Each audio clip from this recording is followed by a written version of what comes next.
Hey guys, I'm Rusty, and this is my kitchen.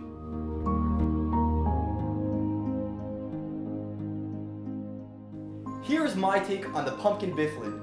It's based on the traditional recipe, but with a modern twist. Let's get started.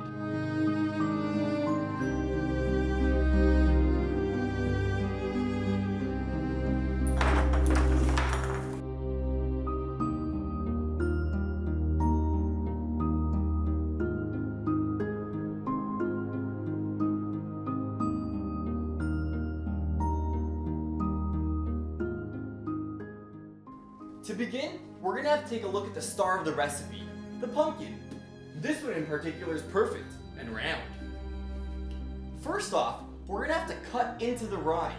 But before we do that, we're gonna have to create a glaze to soften the rind so we can easily cut into it. To begin our glaze, we're gonna add a black tea bag into a bowl of cold water. The reason why we're using cold water is that it will keep the bitterness intact to really break that rind down. Next, we're gonna add a tablespoon of honey. Next, we're gonna add some pure vanilla extract. The sugars in the vanilla extract will definitely break that rind.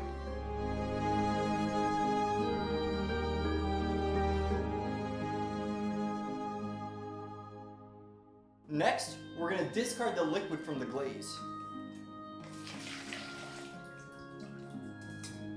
You can use this liquid for chicken stock to make soup eventually. I recommend freezing it.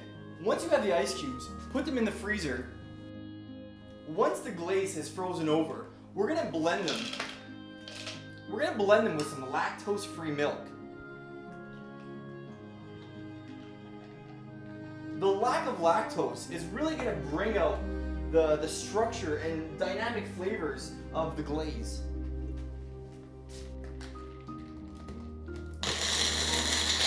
One, two,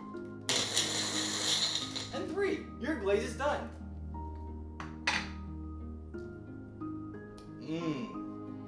Don't forget the nutmeg.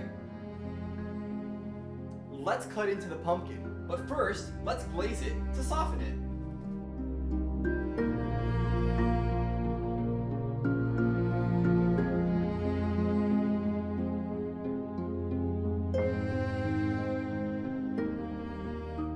You're going to want to leave this puppy in here for at least 24 hours. If you're going to need your sink, I recommend using your bathtub.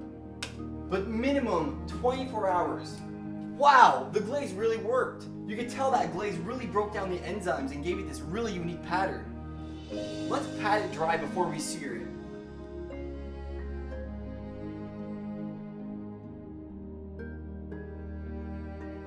The oven will rehydrate the pumpkin and bring it back to its original form. We've gone as far as we can to soften this rind, but before we cut into it, we're gonna have to smash it with a hammer. Wanna go for a ride?